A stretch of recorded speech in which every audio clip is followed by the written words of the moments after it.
Évidemment, je rappelle que cette séance est retransmise en direct. C'est ça, sur le site du Sénat. Madame la rapporteure, mes chers collègues, Monsieur le Président Léniel, merci d'être là dans votre maison. Car c'est le Sénat, la Chambre des collectivités, et vous en êtes l'un des éminents représentants, je crois, depuis quelques jours. Voilà.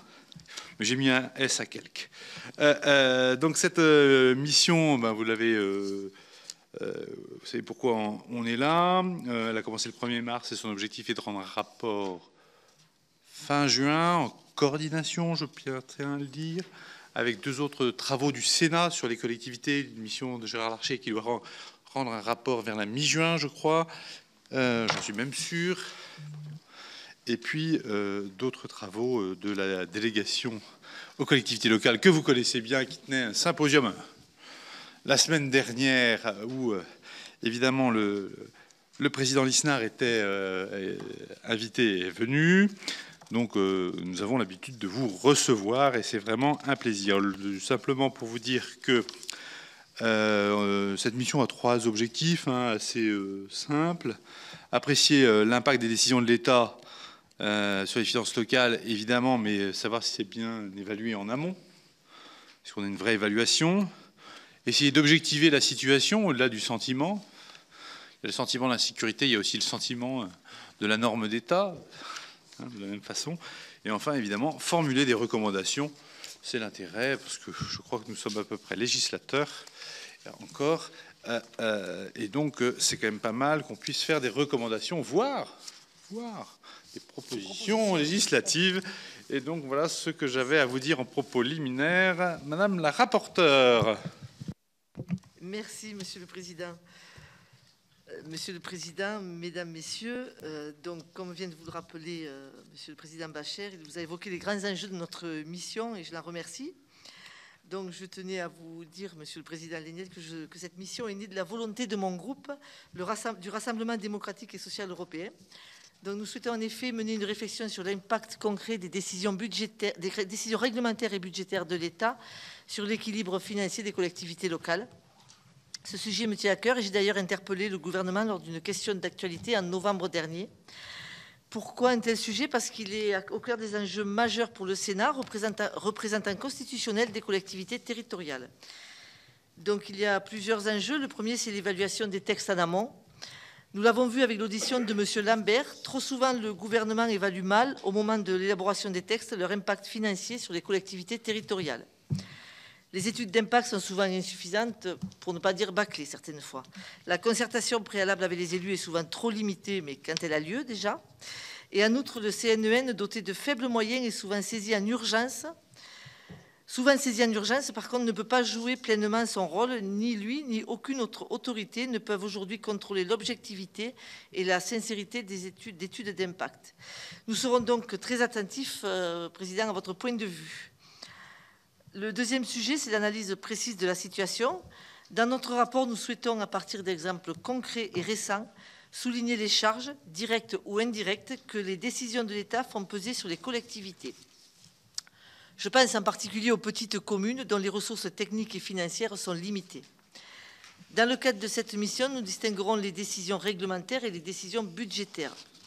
Les décisions réglementaires concernent les décrets et arrêtés dont on sait qu'ils imposent des normes de plus en plus nombreuses aux collectivités locales. Sur ce point, la délégation aux collectivités territoriales du Sénat vient de rendre un rapport sur l'addiction aux normes. Il souligne par exemple que le Code général des collectivités territoriales a triplé de volume en 20 ans et dépasse le million de mots aujourd'hui. Le Sénat a d'ailleurs organisé le 16 mars dernier, à l'initiative de notre collègue Françoise Gatel, les états généraux du poids des normes. Les associations d'élus locaux y ont très directement été associées et une charte inédite d'engagement a été signée entre le Sénat et le gouvernement. Et j'observe en lisant le rapport d'activité du CNEN que les normes réglementaires représentent sur la seule année de 2022 un coût net de 2,5 milliards d'euros pour les collectivités. C'est considérable. Quant aux décisions budgétaires, elles pèsent à la fois sur les recettes à la baisse et sur les dépenses à la hausse. Essentiellement concentrées sur les textes législatifs de nature financière, ces décisions ont réduit année après année la libre administration des collectivités et leur autonomie financière. Principe pourtant consacré dans notre Constitution.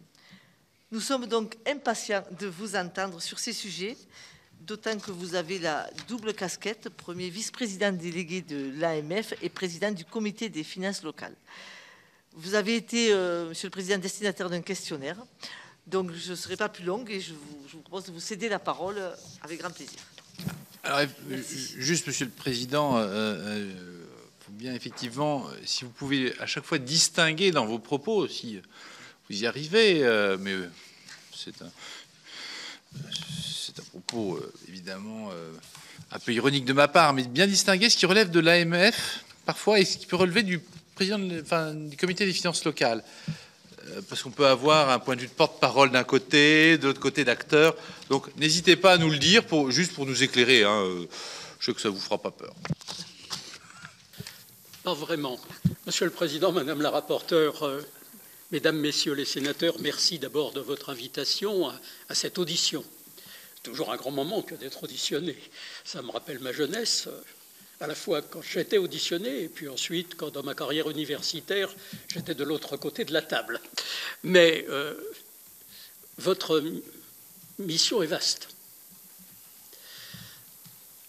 Je ne voudrais pas remonter trop loin dans le temps parce que, bien évidemment, les questions que vous posez ne sont pas totalement nouvelles et ont néanmoins tendance à s'aggraver. Je rappelle que si l'on remonte à 2014, les collectivités territoriales ont été très largement contributrices à l'effort de réduction des dépenses. 42 milliards, si nous actualisons en euros constants, nous serons proches de 50.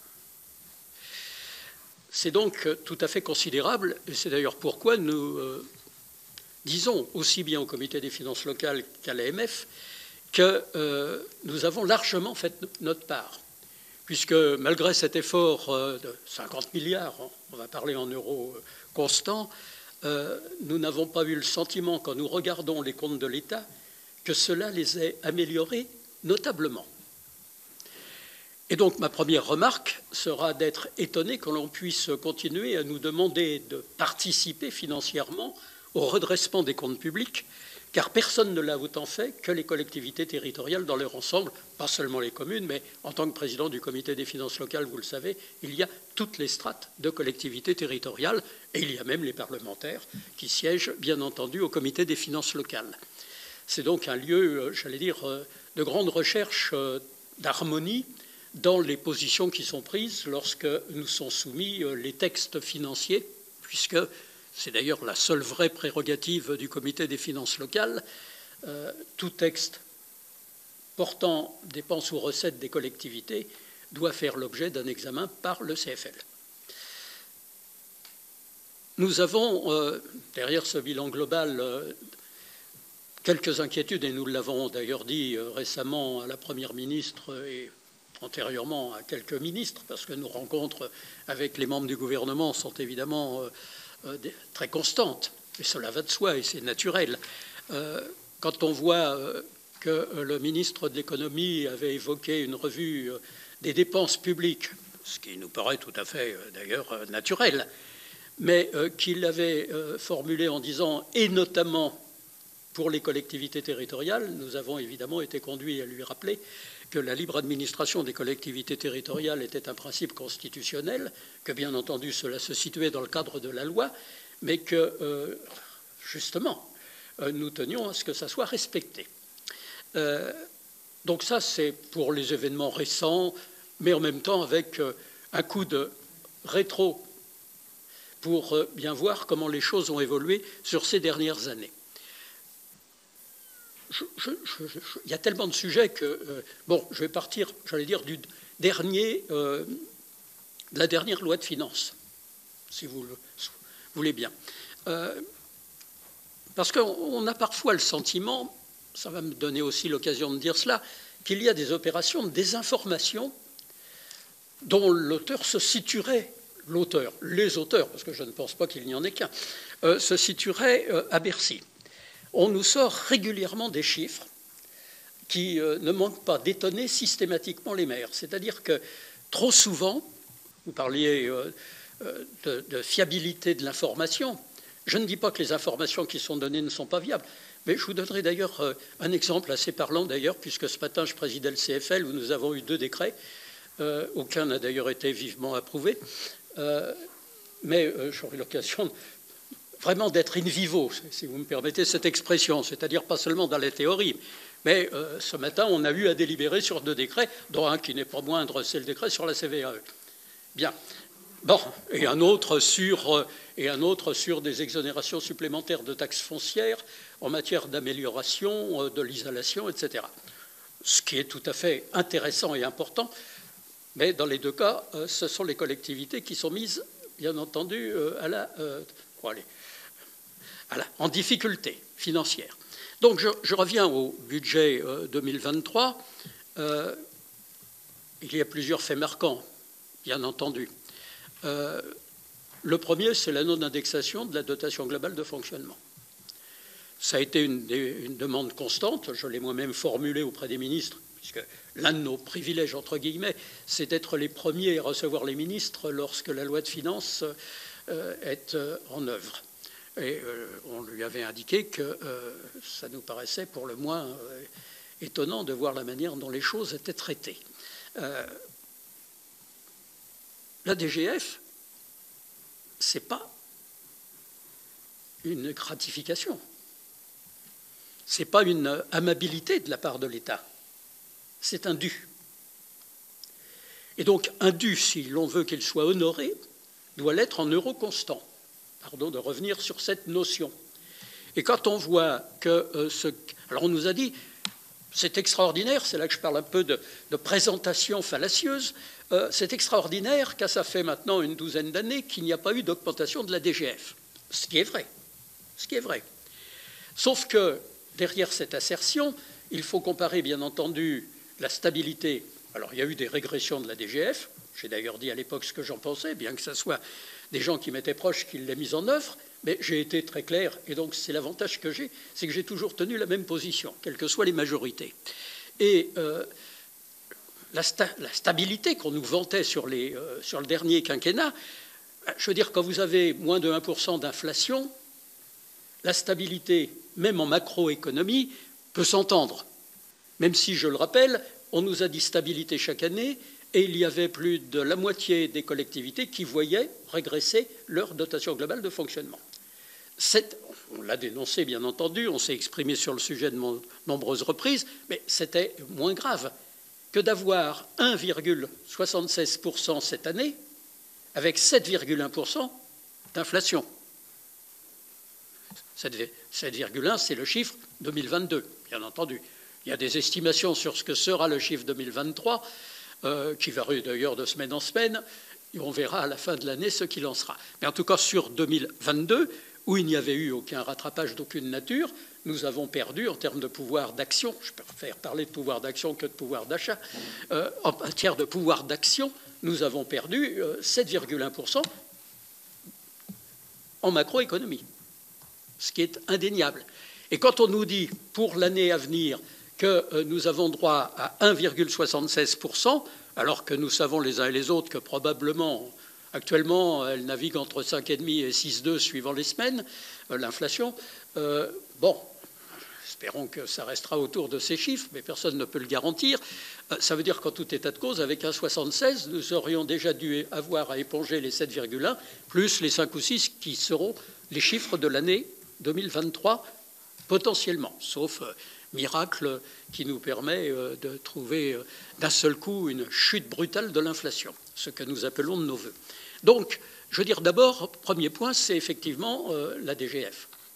Nous considérons qu'il n'y a pas le respect de la parole républicaine, puisque, je le redis, parce qu'il faut toujours y insister, les non-connaisseurs, entre guillemets, croient que c'est une dotation au sens le plus plat du terme. Non, c'est le remboursement de suppression d'impôts, de compensation de transfert de charges qui se sont entassé au fil des années. Je ne vais pas vous refaire toute la généalogie de tout cela. Nous avons essayé de l'étudier et nous avons d'ailleurs une frise dans le cadre de l'Observatoire des finances et de la gestion publique locale que je préside par ailleurs, qui rappelle toutes les grandes étapes sur les 30 dernières années de la décentralisation et des effets de la décentralisation. Donc, il y a, c'est aussi pour dire, déjà des objectivisations de la situation à travers l'Observatoire des finances, qui est bien entendu accolé au Comité des finances locales. Je rappelle parce que c'est un outil, et un outil dont nous souhaitons le développement, j'y reviendrai. L'autre point sur lequel je veux m'appesantir, c'est évidemment la suppression de la CVAE. Je veux dire, je ne suis pas là pour discuter du bien fondé de faire, j'allais dire, une faveur aux entreprises. Ce serait un autre débat. Je ne veux pas m'élever au-dessus de ma situation personnelle.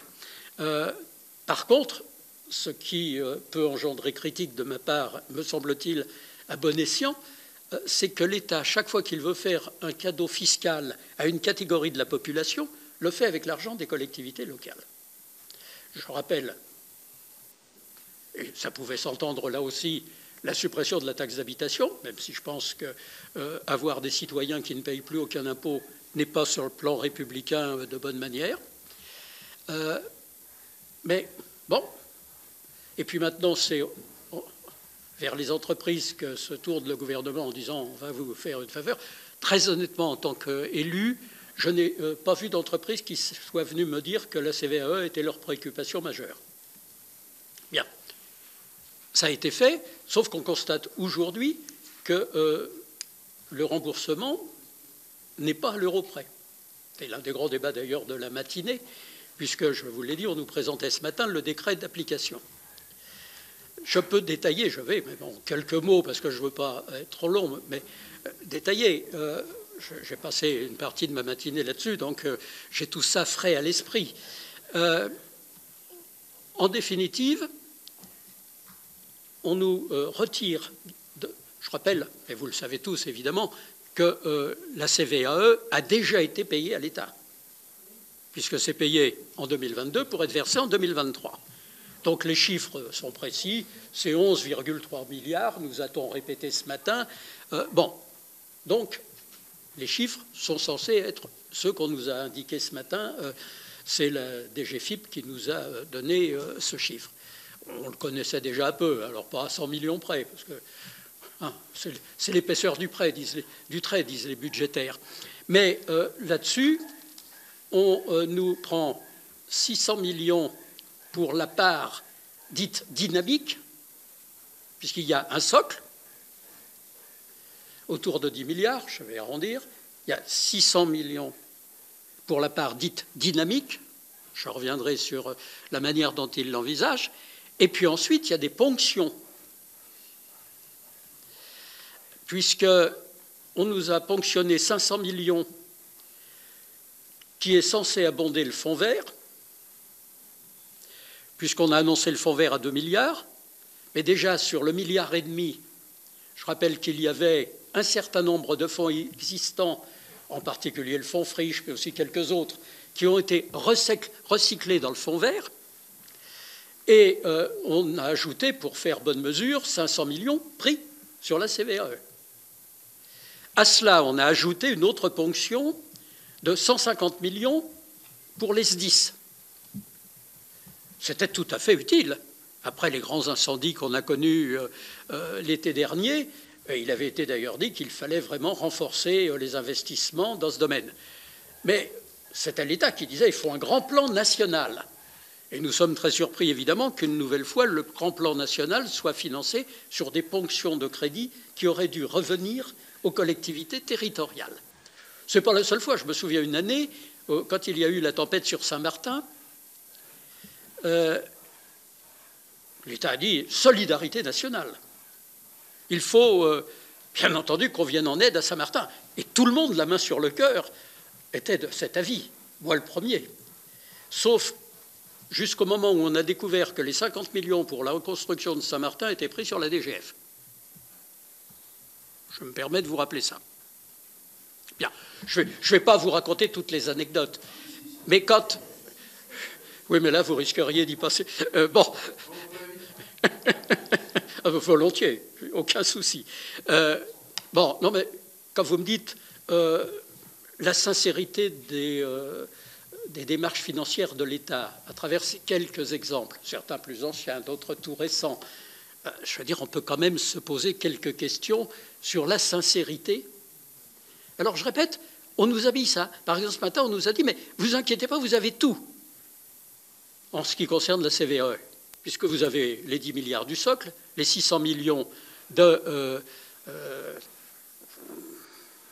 la partie active, voilà, et puis les 650 millions qui sont distribués. Bien, alors c'est vrai, quand on additionne, on a l'impression qu'il y a tout. Sauf que les collectivités territoriales, elles ne vont pas tout recevoir. D'abord parce que les 150 millions au SDIS, je répète, ils en avaient sans doute besoin. Mais dès l'instant où c'était un grand plan national, pourquoi le prendre sur des crédits dédiés aux collectivités? Et quant aux 500 millions qui viennent intégrer le fonds vert, moi je ne sais pas, mesdames, messieurs les sénateurs, si dans vos départements, vous savez quelle est l'enveloppe du fonds vert de votre département, comment il sera réparti, en fonction de quels critères. Aujourd'hui, moi je veux dire, j'ai un dialogue très fructueux avec mon préfet, qui est quelqu'un de bien, dans tous les sens du terme, forcément un préfet. Mais toute plaisanterie mise à part, je veux dire, il me dit, ben, je suis comme vous, j'attends. Voilà. Donc, si dans certains de vos départements, ça va plus vite, c'est bien, on s'en réjouit. Mais aujourd'hui, le fonds vert, je rappelle qu'on avait demandé, par exemple, pour la transparence, que le fonds vert fasse l'objet d'un avis, comme c'est le cas de la DETR, dans le cadre des commissions DETR. Chaque département est doté d'une commission DETR qui associe les parlementaires, les conseillers départementaux et dont les représentants des communes et des intercommunalités sont élus par l'ensemble des maires et présidents d'intercommunalités du département. Donc une instance tout à fait démocratique qui a l'expérience. Et on avait demandé, je répète, on ne donne que des avis, y compris en DETR. Bon, quand le travail est bien fait avec un préfet qui connaît le terrain, en général, ça se passe bien et on arrive à se mettre d'accord. Bon, il peut y avoir des exceptions, bien entendu, mais au moins, il y a un dialogue, il y a un débat, on sait pourquoi tel choix a été fait, pourquoi tel autre projet n'a pas été retenu, on peut le contester, mais en tout cas, c'est clair. Là, en ce qui concerne la DETR, c'est d'ailleurs vrai pour l'essentiel de la DSIL également, puisque tout cela est décidé au niveau des préfectures de région, qui est quand même dans un certain brouillard, pour ne pas dire un brouillard certain. Donc voilà, j'allais dire, quelques exemples sur des événements immédiats, présents, qui continuent, bien sûr. On découvre qu'on nous explique que la situation des collectivités territoriales est excellente, parce que nous avons de la trésorerie. D'abord, il faudrait... Non, non, c'est ce que dit le ministère des Finances. Oui, oui. Je vous renvoie aux déclarations récentes où on nous explique, d'ailleurs, j'ai employé... Ah oui, oui, ah ben moi, je veux dire, l'avantage, de même que je suis l'auteur chaque année du rapport de l'Observatoire sur les finances locales, ce sont des chiffres partagés avec l'État. Donc personne ne peut me dire que je vais inventer des chiffres. Ce sont ceux qui me sont fournis, soit par la direction du budget, soit par la direction générale des finances publiques, etc. Bon, donc, je veux dire, nous, on travaille avec les chiffres qu'on nous donne. On n'a pas les moyens, nous, bien entendu, de refaire les chiffres globaux qui sont ceux des finances locales. Donc, tout ce que je suis en train de dire est une réalité. Mais bien sûr qu'il y a de la trésorerie. Mais il faut regarder par strate de population, en particulier en ce qui concerne les communes. Nous savons les uns et les autres, et surtout vous, sénatrices et sénateurs, qui êtes au contact des maires, que les petites communes, et petites n'est pas du tout dans un département rural comme le mien, d'ailleurs quasiment il n'y a que des petites communes rurales, hein. Même ma petite ville, je considère que c'est une ville rurale, pour être très franc. Mais on sait tous que dans les petites communes, je parle de la taille, il n'y a pas de petits maires, bien sûr, au contraire, souvent, il y a un gros projet par mandat. Il y a le projet du mandat. Hein? On le sait les uns et les autres. Alors, les structures plus importantes, ils peuvent en avoir plus, évidemment, mais sur les 32 000 communes de moins de 2 000 habitants, etc., souvent, c'est un gros projet par mandat. Qu'est-ce qu'ils font? Ben, même dans ma petite ville, moi, c'est ce que je fais aussi quand j'ai des gros projets.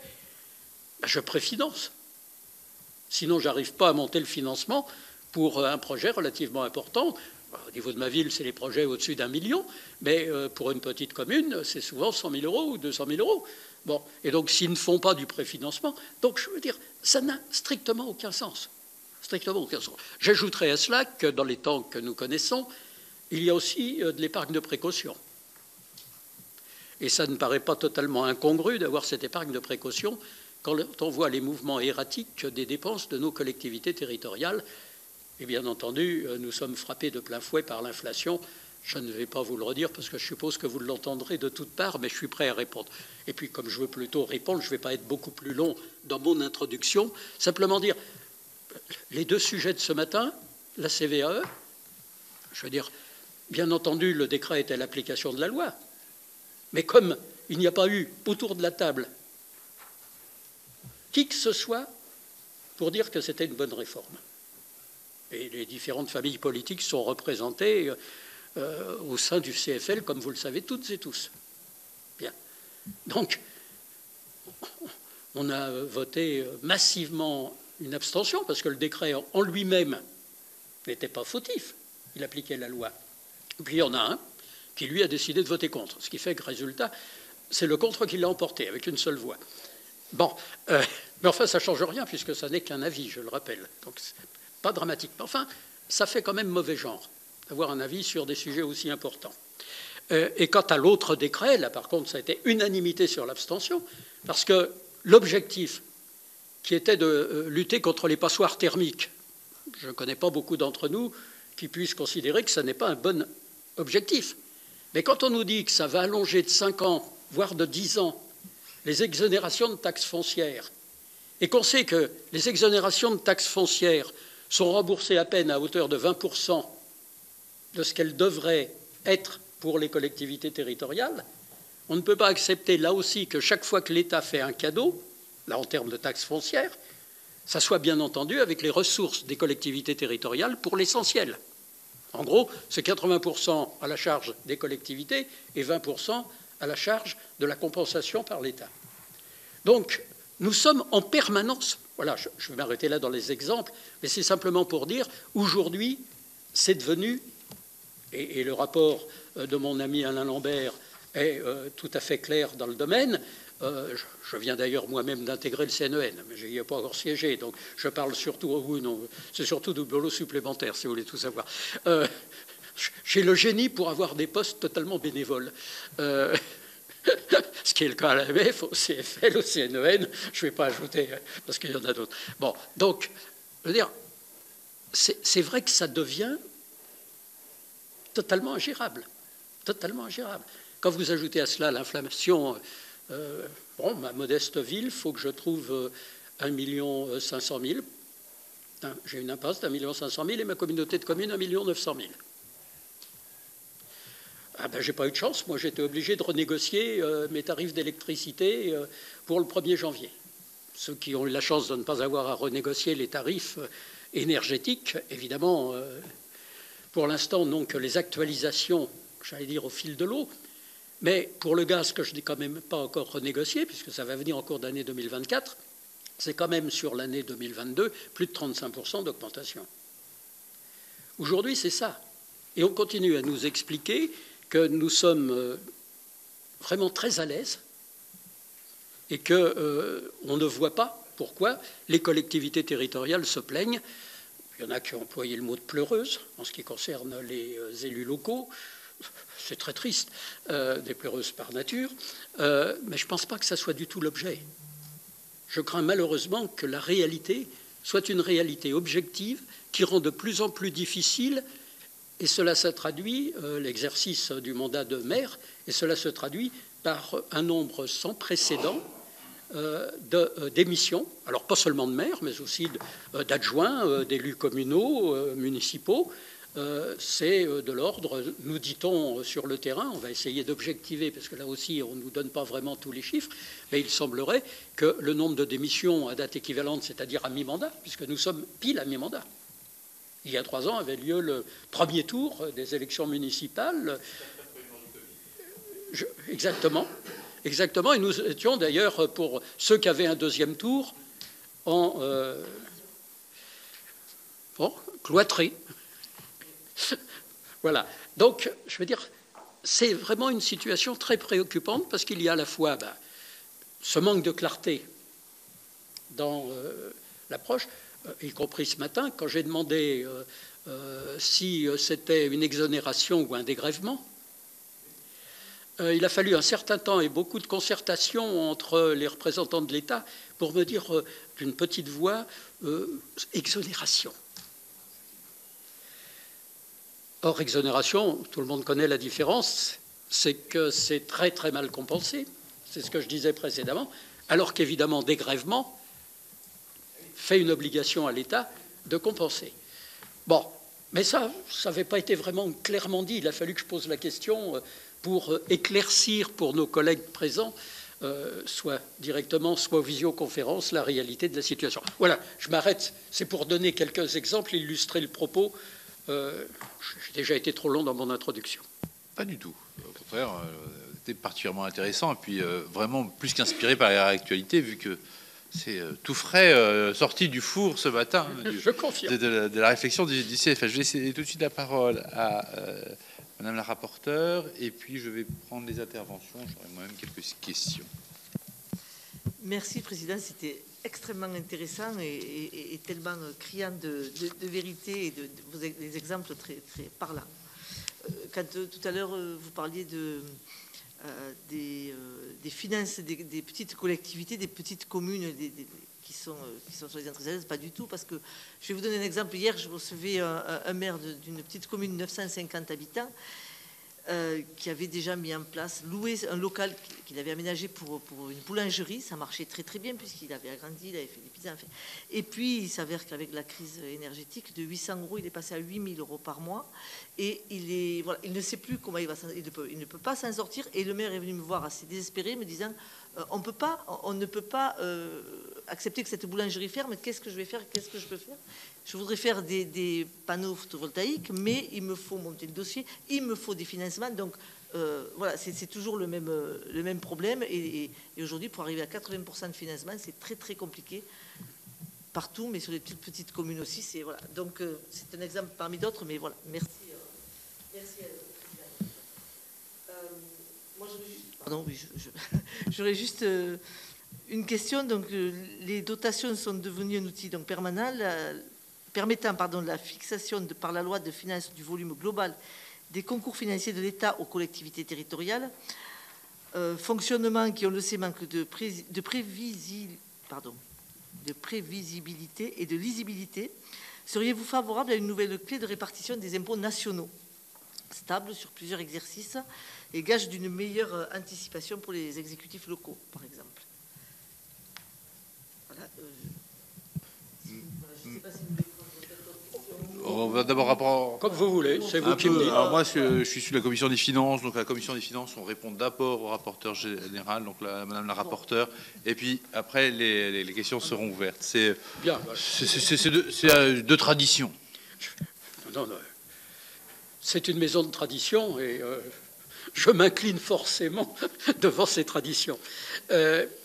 D'abord, un mot sur l'impact de l'inflation. Je veux dire, moi, je ne peux quasiment pas rencontrer de maire qui n'ait pas de difficulté à boucler son budget. Et Bercy continue à nous expliquer qu'il n'y a aucun problème. Alors, j'avoue que je suis en permanence, soit on nous globalise les choses sans qu'on sache très bien ce qui est dans la globalité, auquel cas on peut toujours faire des démonstrations au tableau blanc ou noir, peu importe sa couleur, soit on nous balade. Pardon de cette expression facile. Et j'ai plutôt le sentiment que c'est la deuxième explication qui est la bonne. Parce qu'on a bon expliquer, on a bon... je veux dire, lors de la rencontre que nous avons eue récemment en délégation de l'AMF avec la Première ministre et quelques ministres qui l'entouraient, je lui ai dit, mais Madame la Première ministre, Bercy continue à expliquer que les collectivités territoriales sont assises sur un tas d'or.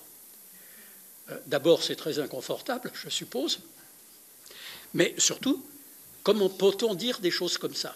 Moi, je veux dire, vous êtes sur le terrain, vous rencontrez vos élus locaux.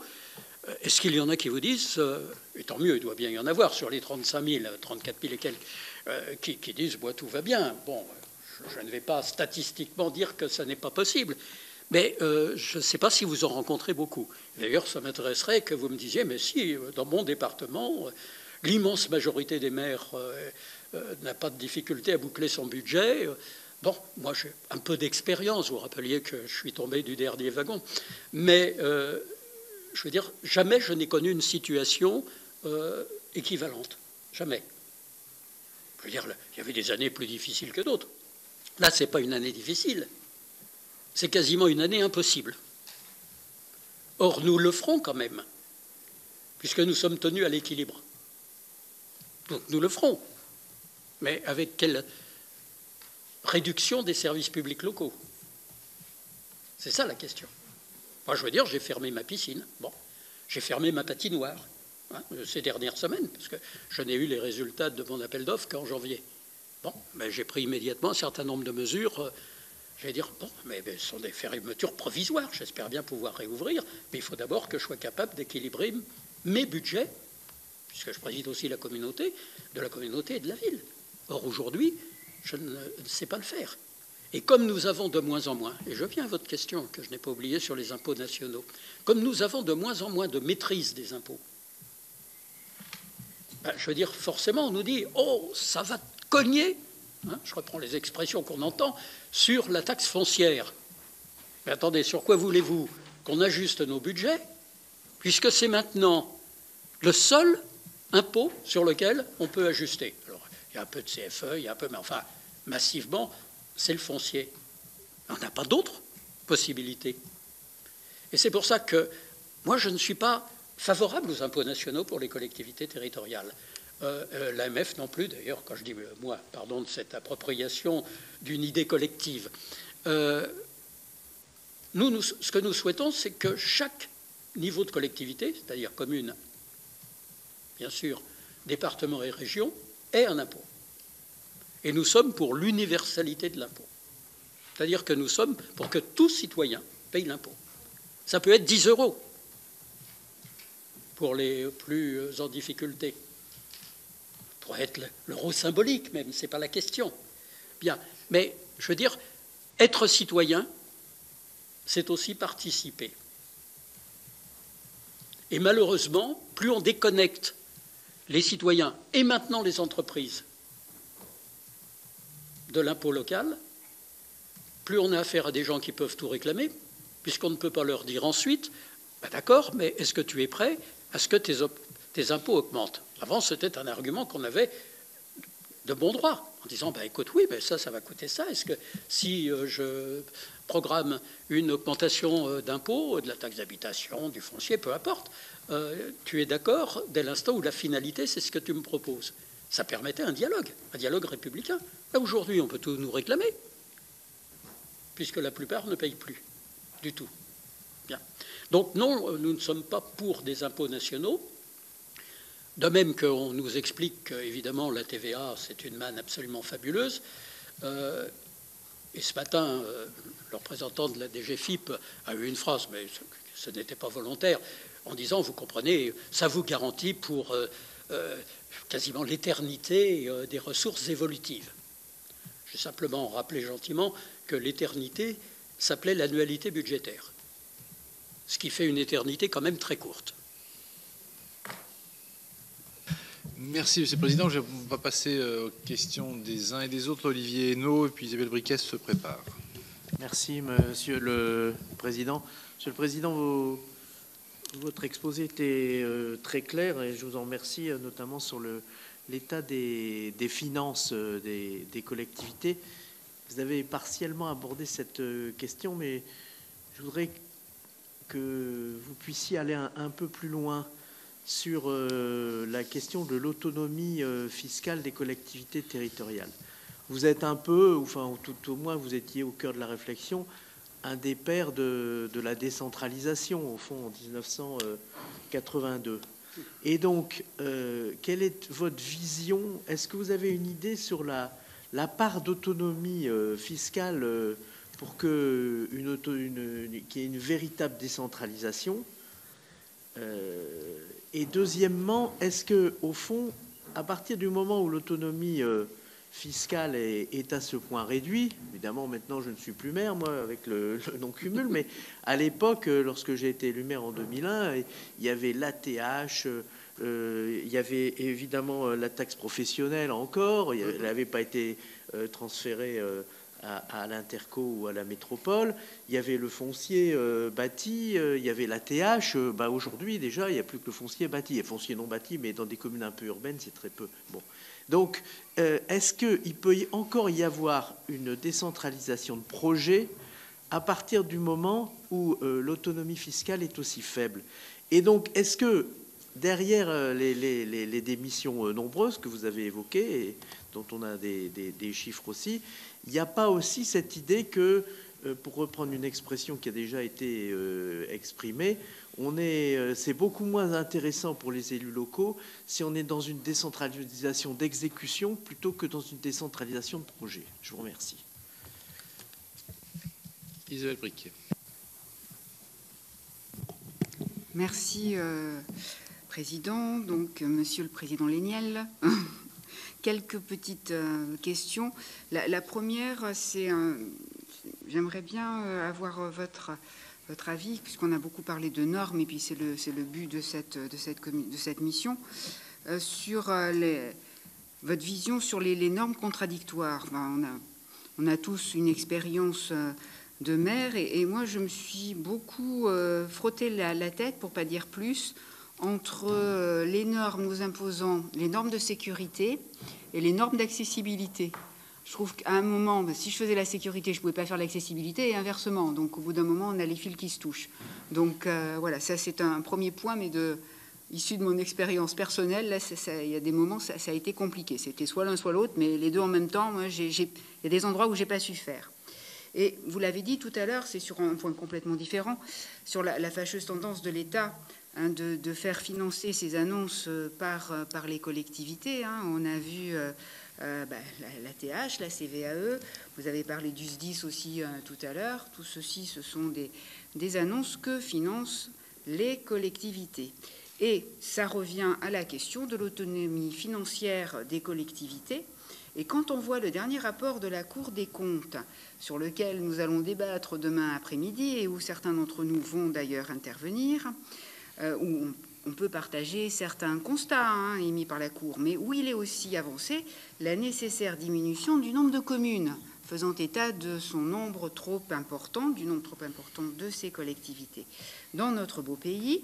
Et on voit bien que le remplacement des ressources propres par des dotations est un levier pour justifier, en les asséchant financièrement, pour supprimer cet échelon pourtant de proximité, et particulièrement indispensable, ainsi qu'ont pu le démontrer les crises successives. S'il n'y avait pas eu les élus communaux pour prendre les choses à main, on ne sait pas trop comment on s'y serait pris. Donc j'aimerais bien avoir votre avis à ce sujet. Merci. Viviane Artigas. Oui, merci Monsieur le Président Léniel. Merci aussi de votre présence et puis de votre exposé très intéressant. Moi, je voudrais revenir sur deux points. Sur la question d'abord, effectivement, de cette rumeur qui court, mais c'est trop facile, que les communes ont beaucoup de trésorerie, elles ont beaucoup d'argent, très globalement, sans voir qu'effectivement, il y a quand même une grande différence. Moi, je ne sais pas comment on peut arriver à faire comprendre quand même aussi que la trésorerie, ça fait des fonds propres qui servent à faire des investissements, et des investissements qui font marcher l'économie locale. Donc bon, on est là sur un cercle vertueux, je dirais, qui fait qu'à un moment donné, les collectivités locales, au-delà de ça, c'est de la vie sur nos territoires. Nos communes, c'est de la vie sur nos territoires, c'est de l'emploi, c'est de l'économie.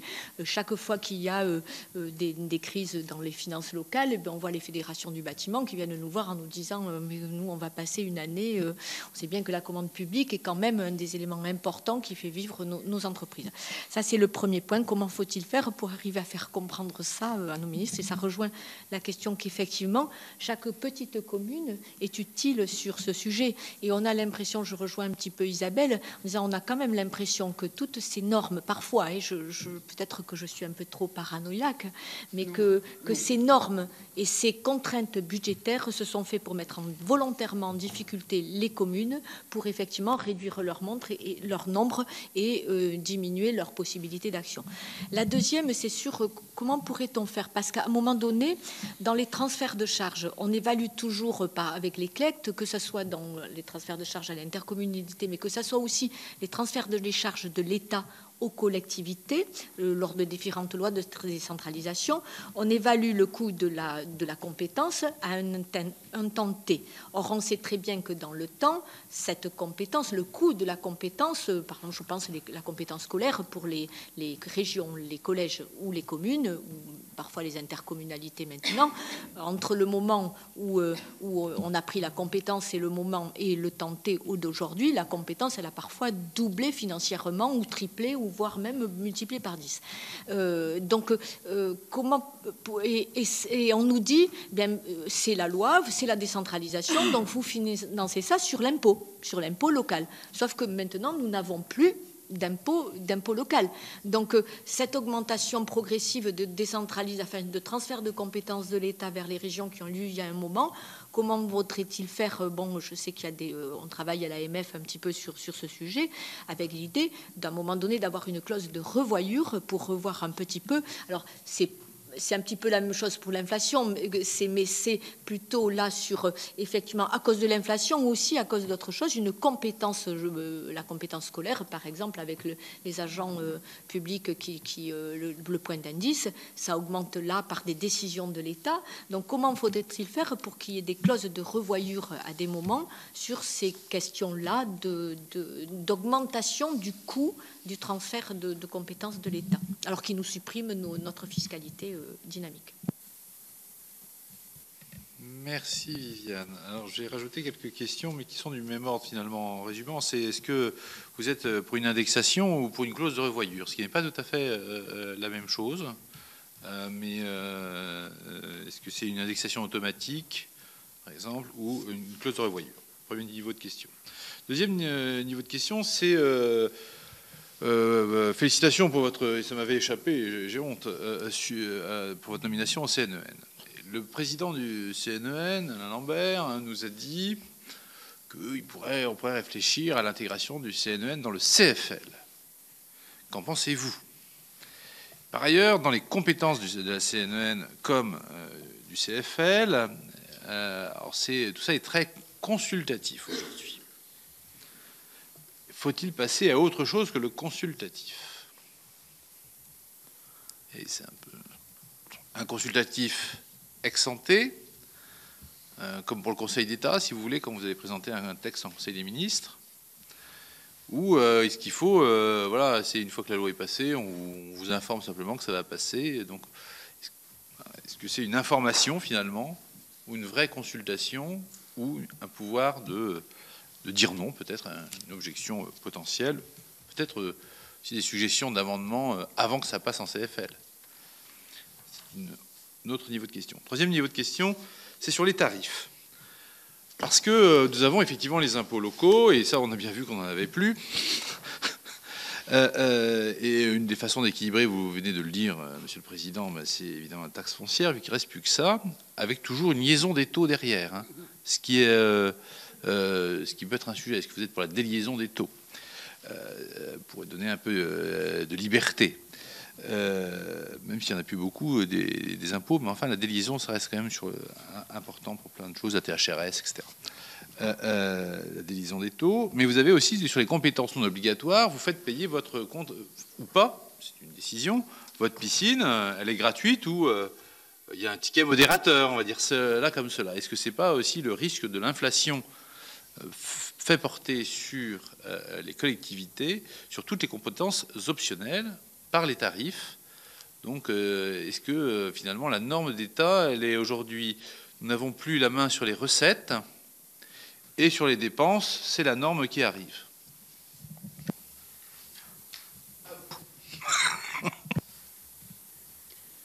Bon, merci.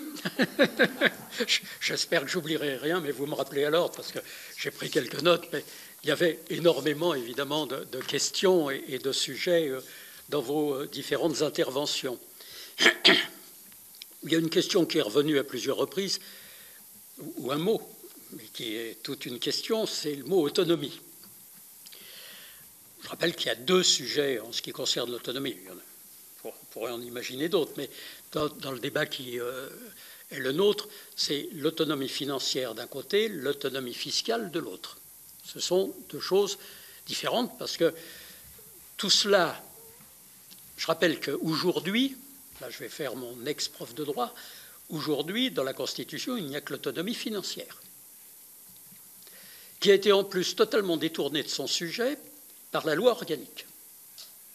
Puisqu'aujourd'hui, vous pouvez avoir des dotations totalement à la main de l'État qui sont considérées comme néanmoins nourrissant l'autonomie.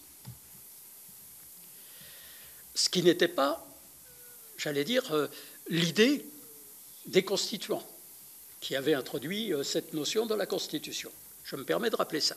Et déjà, il y aurait un immense progrès si l'on voulait bien refaire une loi organique qui donne une définition réelle de l'autonomie. Il y a autonomie quand on peut décider le taux ou l'assiette. Et si possible, le taux et l'assiette. Si on ne peut décider d'aucun des deux, où est l'autonomie? Je laisse la question à votre sagacité collective. Donc ça, c'est un premier sujet. Le deuxième sujet, c'est bien entendu l'autonomie fiscale. Jusque-là, nous la réclamons déjà depuis un certain temps. Quand je dis nous, c'est aussi bien d'ailleurs le CFL que l'Association des maires de France et beaucoup d'autres. Bien. Malheureusement, pour l'instant, nous ne sommes pas entendus, c'est le moins qu'on puisse dire. C'est même très exactement l'inverse qui se produit, puisqu'on nous dépouille de la plupart des impôts dans la durée. Il y a eu effectivement la taxe professionnelle, c'est déjà beaucoup plus ancien, dans les années 2000. Mais bon, maintenant, on arrive, passez-moi l'expression, on arrive à l'os. Il ne reste plus grand-chose à la moelle, bon, si vous voulez. Il ne reste plus grand-chose à retirer. Bien. Et d'ailleurs, on voit déjà toutes les campagnes qui se profilent en disant, regardez, tous ces élus irresponsables qui sont en train de matraquer le foncier, et bien entendu, l'étape suivante, c'est de supprimer le foncier.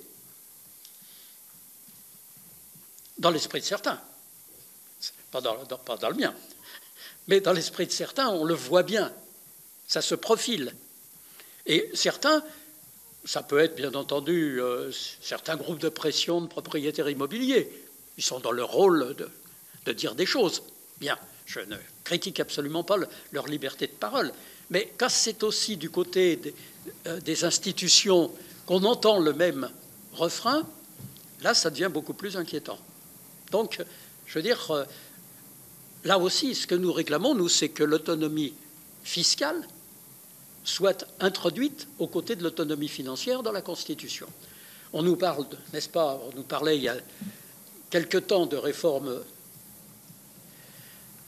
des institutions. À nouveau, il semble que le président de la République nous parle de réforme constitutionnelle. C'est d'ailleurs un curieux moment pour évoquer ce sujet. Mais ça, c'est une réflexion, pardon, là je me suis élevé en dehors de mes responsabilités, c'est le citoyen qui parlait. Merci, Monsieur le Président. Mais c'est vrai, très franchement, qu'évoquer la réforme constitutionnelle quand le pays est dans l'état que nous connaissons peut quand même paraître pour le moins un tout petit peu à côté des sujets principaux. Même si, bien entendu, nous avons de nombreuses propositions à faire en matière de réforme constitutionnelle. D'ailleurs, nous les avons présentées. Nous les avons présentées à tous les candidats à l'élection présidentielle, enfin, ceux qui sont venus. Puisqu'il y en a un qui n'est pas venu. Bon, donc, évidemment, la notion de dialogue perd un peu de son charme dans ces cas-là. Donc, oui, c'est un vrai sujet que l'autonomie financière et fiscale, et on peut se poser la question, y a-t-il, et d'ailleurs elle a été posée par l'un d'entre vous, peut-il y avoir décentralisation s'il n'y a pas cette autonomie nécessaire?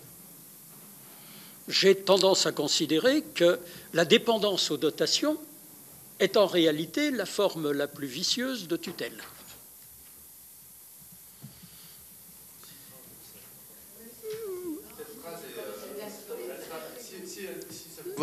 Aucun problème. Tout ce que je dis ici est forcément par nature public et publiable.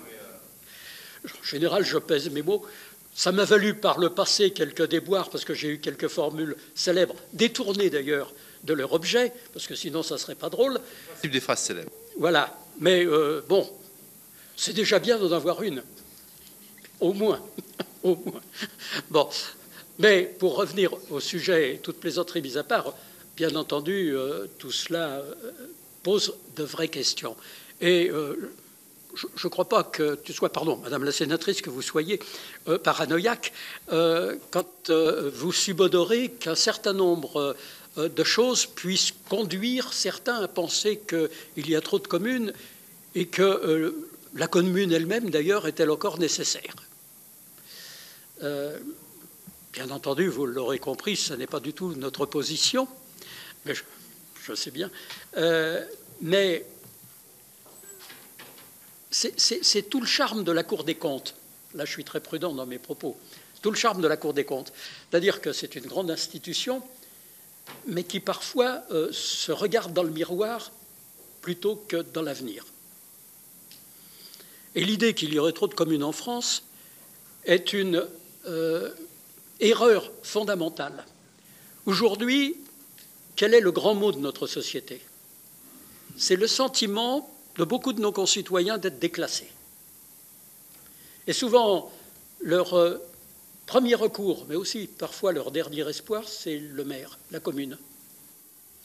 Et vouloir éloigner du citoyen le lieu de la décision de sa vie quotidienne est sans doute ce qui peut le plus conduire aux extrêmes. En ce qui concerne les investissements, parce qu'on nous dit vous êtes riche, puis regardez, il y a plus d'investissements en 2022 qu'en 2021 et 20. L'argument est pour le moins là aussi spécieux, car c'est un effet réel, mais de rattrapage. Quand j'ai été réélu maire en 2020, bien entendu, mon budget était déjà voté, parce que moi je vote toujours mes budgets en décembre, sauf cette année, là c'est un peu compliqué. Mais bon, en tout cas pour la ville, puis comme c'est des services mutualisés, la communauté c'est début janvier, pour que les services aient le temps de faire les deux budgets. Mais moi quand j'ai voté mon budget en 2020, évidemment que j'avais prévu les investissements, que ça nourrissait même le débat de campagne, que de dire voilà ce que je prévois, voilà ce qu'on a mis au budget 2020 pour amorcer la nouvelle mandature. Débat normal dans ces périodes. Sauf que ça n'a pas pu être réalisé en 2020. Mais c'était déjà financé, puisque le budget, lui, avait été voté. En 2021, on n'était pas encore au creux de la crise, on a aussi rebudgété un certain nombre d'investissements qui n'ont pas pu se faire immédiatement, puisque ce 2020 n'avait déjà pas été intégralement mis en œuvre, compte tenu de la pandémie, compte tenu que beaucoup d'entreprises étaient à l'arrêt, compte tenu qu'on n'avait pas forcément les matières premières, etc., etc. Donc oui, 2022 a été une année de rattrapage, et donc c'est vrai, parce qu'on nous dit, regardez, en 2022, les investissements ont augmenté de près de 10%. Oui, et alors, ils avaient baissé tellement plus antérieurement. Et en plus, en 2022, il y a déjà le début du commencement de l'inflation, qui fait que là aussi, si on ne raisonne pas en euros constants, on n'a pas une claire vision des choses. En 2023, nous risquons d'avoir un investissement qui va être gonflé par l'inflation, mais qui en réalité recouvrera beaucoup moins d'investissements en tant qu'opération que par le passé. Donc là aussi, et puis même sur 2023, moi j'ai encore des préfinancements datant de 2021-2022 qui vont se réaliser en 2023. Par contre, ma grande inquiétude, c'est 2024, parce que quand dans mes budgets de 2023, je vais baisser drastiquement mon autofinancement et donc ma capacité d'investissement, c'est en 2024 que ça trouvera en réalité sa répercussion. Donc faisons attention, j'allais dire, aux fausses fenêtres, aux faux semblants que l'on peut avoir dans les chiffres globaux qui nous sont donnés. Donc oui, on a le sentiment qu'on met en difficulté les communes. Alors après, il faudrait sonder les cœurs et les reins pour savoir si c'est une volonté délibérée ou pas, mais en tout cas, on peut se poser légitimement la question. Sur la question indexation ou revoyure, moi je préfère l'indexation. Mais, je veux dire, ça peut dépendre des sujets. Il y a des sujets où on ne peut pas forcément indexer d'une année sur l'autre, et donc il peut y avoir, quand c'est quelque chose qui s'étale sur plusieurs années, plutôt une clause de revoyure. Il y a, j'allais dire, les marronniers, ce qui revient chaque année. Bon, ce qui revient chaque année, moi je suis pour l'indexation. Bien. Ce qui s'étale sur plusieurs années, ça peut être à ce moment-là, si c'est par exemple un transfert de compétences, c'est ce qui était évoqué, qui se produit sur plusieurs années, ça peut être à ce moment-là une clause de revoyure. Parce que ça s'empile et c'est à la fin de l'empilement qu'on peut, j'allais dire, faire les comptes. Donc, voilà. Mais en temps normal, quand c'est dans l'annualité, c'est évidemment l'indexation qui me paraît la meilleure formule parce que c'est la moins injuste, la moins aléatoire. Ensuite, sur... oui. Sur CNN, CFL, ben, je veux dire, il vous a peut-être échappé qu'on a commis, Alain Lambert et moi, une tribune commune où nous demandons la fusion du CFL et du CNEN pour créer une autorité administrative indépendante. Et par touche, et d'ailleurs maintenant ça a été repris, ça à l'origine c'était une initiative du président du CNEN et du président du CFL. Il se trouve qu'avec Alain Lambert nous avons des relations, nous venons de familles politiques différentes, mais nous avons à la fois de l'estime et de l'amitié, ce qui permet de travailler en commun de bonne manière. C'est comme ça la vie. Et c'est ce qu'on fait. Donc nous nous concertons, nous travaillons en commun. Ce matin, quand on débattait, j'avais aussi Antoine Homé, qui est également vice-président du CNEN. Je sais, c'est pour ça que je le cite. Oui. Ah, lui, il vient de la Cour des comptes, que voulez-vous? Moi, je ne suis qu'un modeste prolétaire. Mais, bien, non mais, donc, je veux dire, nous pensons qu'il est indispensable qu'il y ait un lieu de convergence bon, alors il faut changer un peu la nature, bien sûr, des instances. C'est-à-dire, c'est aussi la question qui a été posée sur le caractère consultatif. Aujourd'hui, nous sommes à 95% uniquement consultatifs. Les 5% restants, c'est, dans le cadre de la loi de finances, parfois nous sommes admis à répartir, par exemple, entre la DSR et au sein de la DSR, entre les villes-centres. Cette année, on nous a d'ailleurs, par la loi de finances, retiré une grande possibilité de le faire, puisque 60% de la DSR a été automatiquement mis dans la péréquation, ce qui fait que nous n'avions plus que 40% sur lequel nous pouvions répartir. Bien. Donc il peut y avoir aussi dans les lois de finances, j'allais dire, un dessaisissement d'une instance comme le CFL de ses capacités. Il nous a été dit que c'était exceptionnel et que ça ne se reproduirait pas. Donc évidemment, je considère que ça vaut tout à fait engagement pour l'avenir. Hein ? Sur les politiques tarifaires, alors la déliaison des taux, je suis pour la déliaison. Bien entendu, aujourd'hui, ça n'a plus aucun sens. Déjà, c'était discutable antérieurement, Mais le grand argument, c'est on ne veut pas qu'on fasse payer les entreprises alors qu'on ne ferait pas payer les ménages. Mais aujourd'hui, quand on regarde les chiffres, et ils ont été publiés récemment par l'Observatoire des finances et de la gestion publique locale. Si vous allez sur le site, vous trouverez ça, puisqu'on a regardé la répartition entre les ménages et les entreprises. Aujourd'hui, ce sont massivement les ménages qui, bien entendu, participent au financement. On doit être, alors je dis ça de mémoire, à 62% sur les ménages et à 38% sur le monde économique. Voilà pour, je crois, avoir, j'espère, rien oublié. Si les politiques tarifaires, bah, évidemment, ça devient un vrai problème parce qu'on aurait bien besoin de pouvoir monter nos tarifs et dans le même temps, l'inflation nous l'interdit quasiment. Il y a une question de Lucien Sanzione.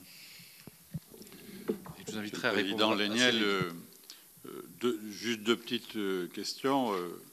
Vous avez parlé il y a quelques minutes de l'indexation et de la revoyure, mais tenant compte de la période actuelle où les choses deviennent très peu maîtrisées, notamment sur la question du coût de l'énergie, si on était uniquement dans l'indexation, est-ce que ça ne créerait pas en fait un frein à l'évolution et à l'adaptation, quoi. Donc est-ce que ce ne serait pas plutôt indexation et revoyure si nécessaire? Ça, c'était la première chose. Puis alors, la deuxième, bon, c'est un peu philosophique, c'est que, parce que c'est quelque chose qui plane dans cette commission depuis le début. Qu'est-ce que vous pensez du devenir des communes? Puisque vous l'avez effleuré quand même de façon, et on en a déjà parlé la dernière fois.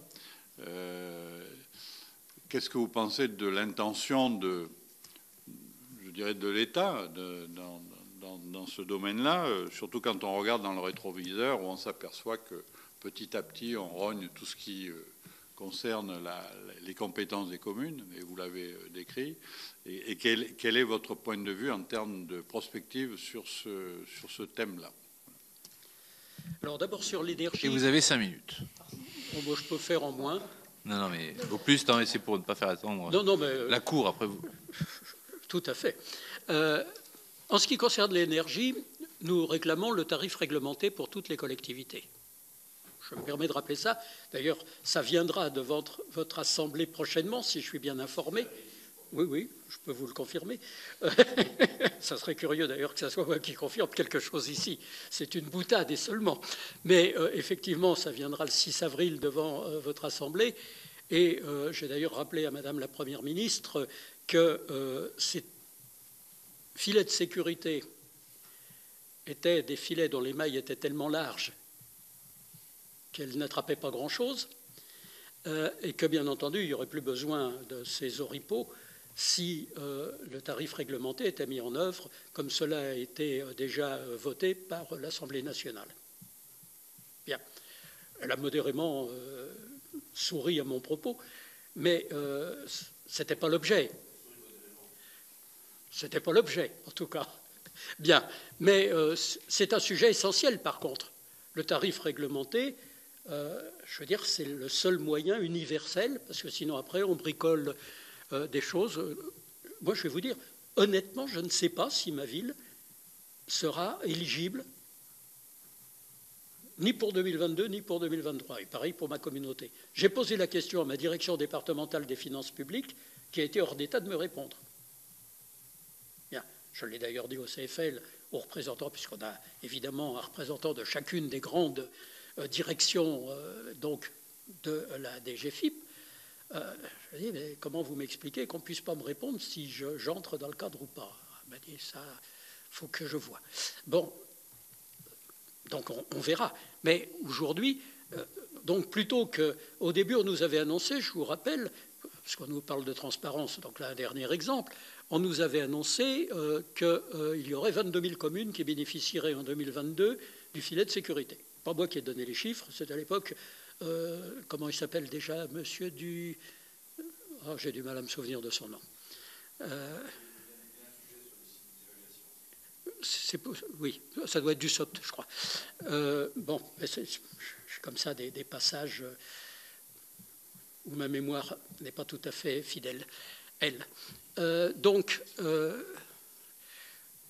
Voilà, 22 000.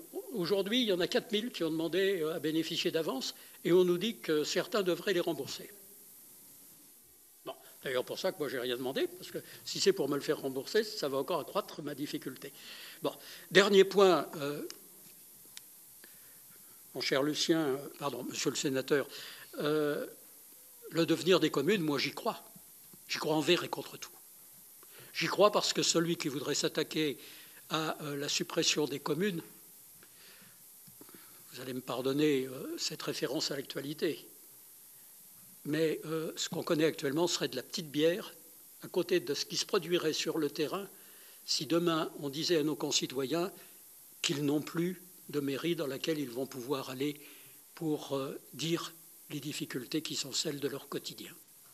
Donc moi je crois à la force des communes. Je crois à la force des communes. Parce qu'elles incarnent la proximité, parce qu'elles incarnent la démocratie. Et que toucher à cela, ça serait probablement l'une des actions les plus déstabilisantes pour la République et pour la démocratie. J'avais des mots un peu plus forts qui me venaient, donc j'ai pris le temps de trouver cette déstabilisation qui stabilise mon propos. Merci beaucoup, Monsieur le Président, pour vos propos clairs, francs, comme toujours, tels que vous êtes connu et reconnu par vos élections successives à l'AMF, parfois contre vents et marées, ou voilà, remarque comme ça au passage aussi. Donc je vous remercie vraiment sincèrement. On n'exclut pas de vous réentendre, notamment peut-être plus spécifiquement sur le CFL, peut-être en audition rapporteur. Je vous le dis aussi très simplement, en tant que de besoin pour compléter ce dont on aura besoin. Je suis à la disposition du Sénat. Et voilà, je pense qu'il y a une grande convergence entre ce que vous pouvez exprimer et ce que, au Sénat, sans préjuger de ce que nous proposera Madame la rapporteure, sur vos vues. Je vous remercie. Merci, Président Léniel. Merci sincèrement. Oui. Non, c'est moi qui vous remercie. Je crois que c'est toujours important d'être entendu par la représentation nationale et de pouvoir dire les choses. C'est très agréable et vos propos vont nourrir notre mission et vont l'enrichir. Merci. Et donc beaucoup. à votre disposition. Merci beaucoup, Président. Merci à vous. Merci à vous, chers collègues.